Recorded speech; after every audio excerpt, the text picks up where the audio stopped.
પ્રકરણમાં આગળ વધીએ ત્યારે આગળ વળતર શોધવાના દાખલા છે. હવે વળતર શોધવાવાળા દાખલા જો કરવા હશે એની માટે નફાખોટનો કન્સેપ્ટ આખો આપણે ક્લિયર જોઈશે. નફાખોટના કન્સેપ્ટ માટે એક રકમ બોર્ડ પર છે.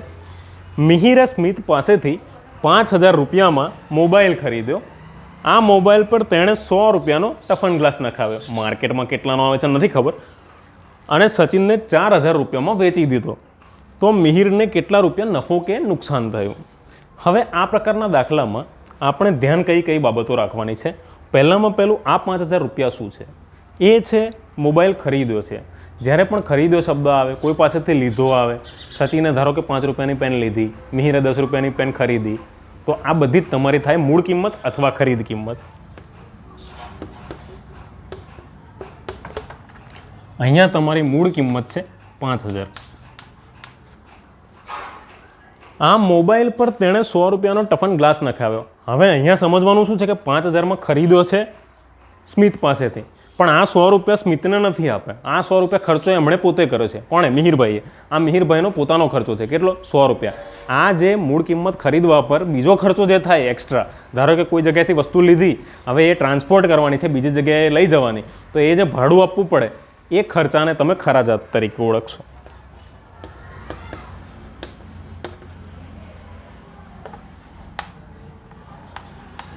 આપણા દાખલામાં 100 રૂપિયા છે.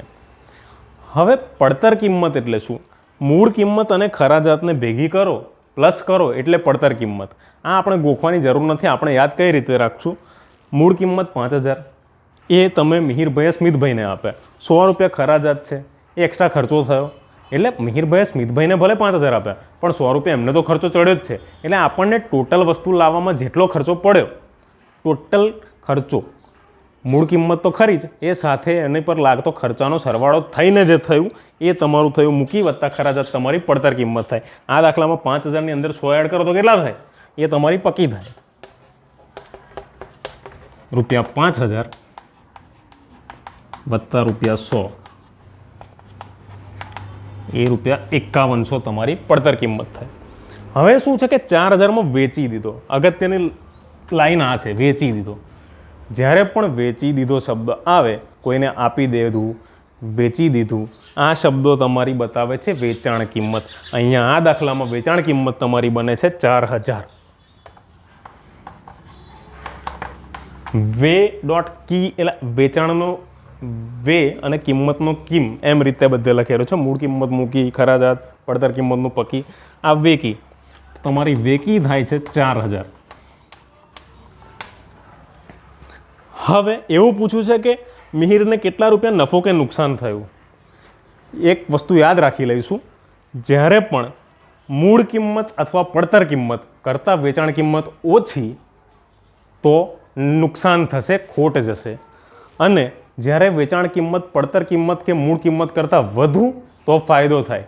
હું જેટલી વસ્તુ જેટલામાં લાવ્યો એના કરતાં વધારમાં વેચું તો જ મને ફાયદો થાય. હું વસ્તુ જેટલામાં લાવ્યો એનાથી ઓછામાં વેચી દઈશ તો મને ડેફિનેટલી નુકસાન જ થવાનું છે. તો અહીંયા 4,000માં વેચી દીધો છે ફોન, લીધો તો 5,000માં, પડ્યો છે 5100માં. તો કેટલા રૂપિયા વખતે આપણે પક્કી ધ્યાનમાં લેવાની, કેમ કે મને ઓવરઓલ મિહિરભાઈને પડેલો ફોન તો 5100 કિંમતમાં પડ્યો છે. એટલે પક્કી ધ્યાનમાં લઈશું. તો 5100માંથી આ 4,000 બાદ કરો. આપણું ફોર્મ્યુલા લગાવીશું, ખોટ બરાબર